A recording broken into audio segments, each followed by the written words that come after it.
So the primary question is, how do we actualize $68 billion in the market is an essential question that we need to be able to explore to achieve a $100 billion Indigenous economy. I described Indigenomics as a platform for modern, constructive, generative Indigenous economic design. I would like to introduce a concept that I call the Indigenomics economic mix. The intention of establishing an Indigenous economic mix is to draw attention away from the socioeconomic gap and an ongoing story of limitations and challenges within the growth and establishment of Indigenous business. There is volumes and years of work describing the Indigenous economic gap, the challenges and limitations. We need to be able to understand that this is a very real experience, but we also need to move beyond this story. I asked the question, how long do we want to tell the story of the undercapitalization of the Indigenous economy? A focus of economic design is to establish a pathway forward. Previously, I referred to the 2019 federal budget, which I see established new tools to support Indigenous economic growth in a specific way. In it include the establishment of a $100 million Indigenous Economic Growth Fund. I referred to this concept of the Indigenous economy cannot exist solely within government programs and services. It needs the institutions, it needs the tools, it needs the financing to be able to support its emerging economic strength. Further, the 2019 budget identified new pathways for success for Indigenous entrepreneurs through the expansion of the Futurepreneur program. It is new actions such as these that being able to understand the impact of these over time is what needs to be focused on instead of gaps, limitations, and challenges, and the volume of research that does not support a pathway forward for new actions, new policy, or new investment into the Indigenous economy. What is required is innovation. But innovation needs to be able to perform three core tasks. It needs to be able to be open for novel, valuable problems and solutions in search of the ability for constructive, generative economic design. Innovation systems need to establish a synthesis of diverse streams of ideas into coherent business concepts, and to establish the selection of a growing or increasing amount of opportunities.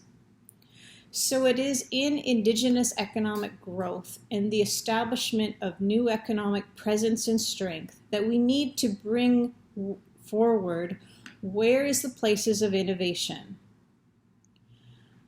What I refer to is the evolving requirement for Indigenous businesses and entrepreneurs to be able to utilize technology as foundational within the capitalization of the Indigenous economy today.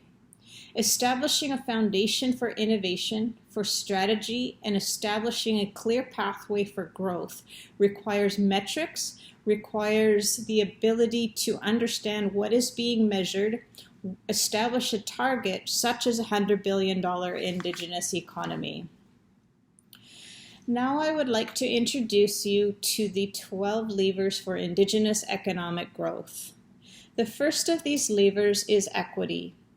I refer to the work of the First Nations Major Projects Coalition that is establishing its presence and supporting the capacity across this country for nations to be able to participate within equity ownership of major projects. This organization is establishing the space for First Nations to work collaboratively, cooperatively, and cohesively towards the enhancement of economic well-being, with a foundational principle: we are stronger together. This organization is establishing a clear narrative in this country that support for Indigenous capacity on First Nations major projects and establishing a clear pathway for equity ownership is the new normal. We need to pay attention to the role of increasing presence of Indigenous nations participating at an equity level and establish a strategic response to support the evolution of Indigenous nation building and economy building. The second economic lever that is of particular significance within this COVID environment is procurement. If we look to examples such as the Canadian Council for Aboriginal Business Supply Chain Initiative, we see an increasing interest of industry establishing stronger pathways for creating procurement policy and economic space for Indigenous communities. While the establishment of a procurement challenge within the federal government will see significant increase of participation of Indigenous entrepreneurs. What is required is a cohesive, collaborative, cooperative cross-ministry approach to support procurement as a visible economic lever of the growth of the $100 billion Indigenous economy. The third economic lever I refer to is infrastructure.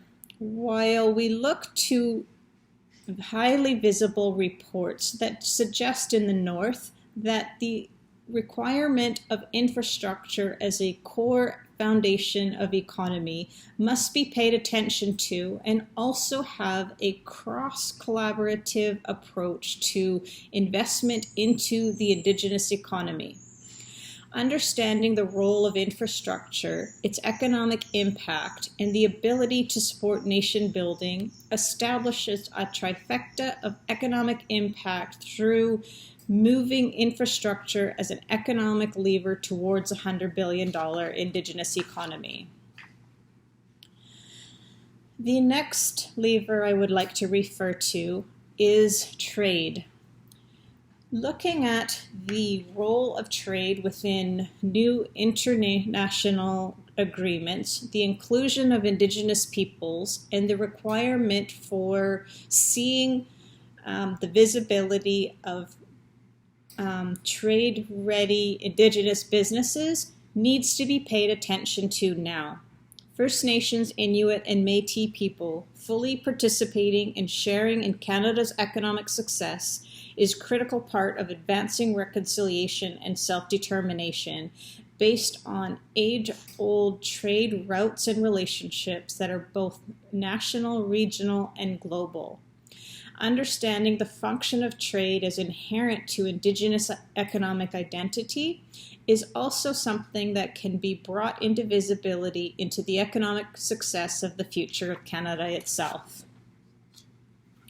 The next lever I would like to refer to is entrepreneurship. There is an army of Indigenous entrepreneurs that need to also be paid attention to. This army of growing Indigenous entrepreneurs, I refer to these as separate than the Indigenous economic corporations. These are individual-owned companies that we are seeing self-employment becoming an answer to the levels of poverty and self-employment becoming an answer to both social ills, high levels of poverty and unemployment, and an actual response to the labor market context of the Indigenous economy today. We look to examples like the powwow pitch, where the significant number of entrepreneurs who are wanting to access new means of capital is especially important to be able to pay attention to.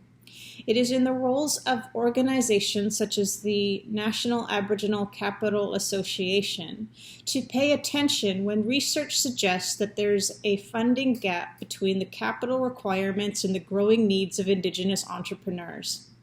This is a significant number or statistic that requires the attention and establishes the core business case of this ministry itself from an economic perspective.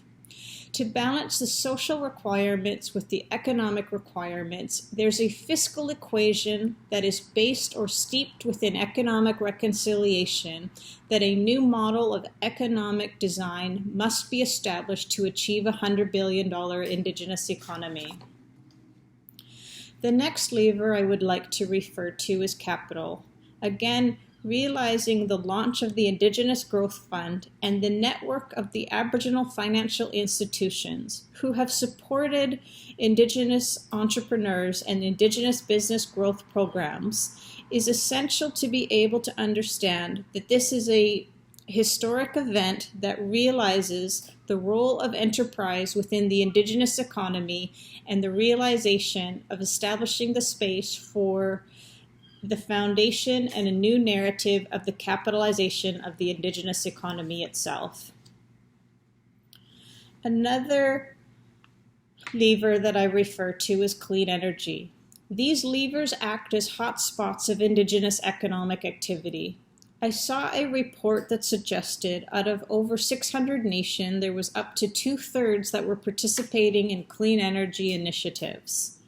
We look to examples that demonstrate that nations are building pathways to support regional, municipal, city requirements for energy.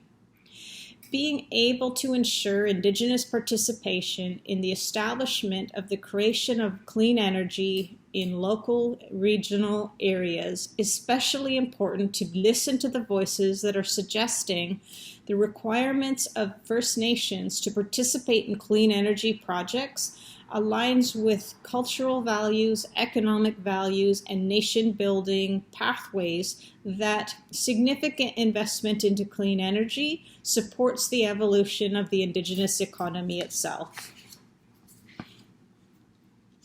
The next is social enterprise.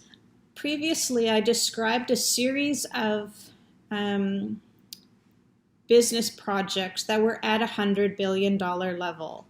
I draw your attention to Cheekbone Beauty, founded by Jen Harper, who has established a vision to be the first $1 billion Indigenous cosmetic company and also deserves that place within the billion-dollar realm of potential of Indigenous economic activity.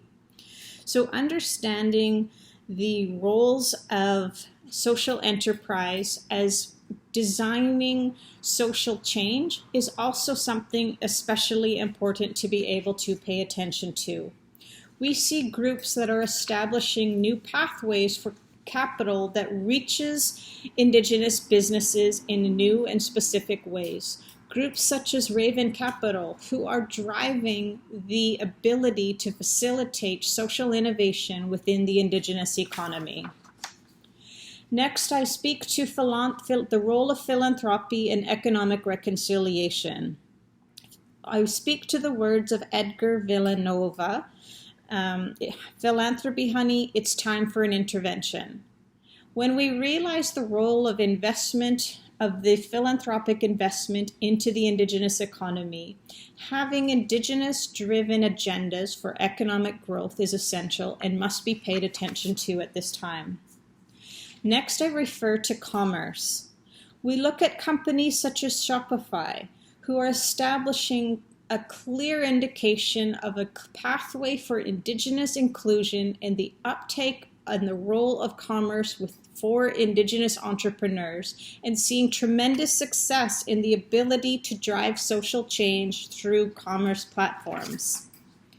Finally, technology, where we see the role of technology is establishing the requirement for a digital shift, where the establishment of digital skills, capacity development, information management, technology services, and connectivity are essential to the emerging $100 billion Indigenous economy. And finally, the last lever that I would refer to is leadership in the investment environment. When we can understand numbers such as when I traveled to the Yukon, where I heard that the entire collective of Yukon nations have invested more money than the entire Yukon government has annually. So being able to compare that number of the economic and financial presence of nations and being able to support the structure of the Indigenous investment environment is where groups such as the National Aboriginal Trust Officers Association are bringing visibility to the economic strength and presence of the investment and the power of Indigenous economy. These are the 12 economic levers that I refer to in the Indigenomics economic mix to begin to focus on levers for design of economic growth and to design from a place that's constructive, generative platform for the emergence of the $100 billion Indigenous economy.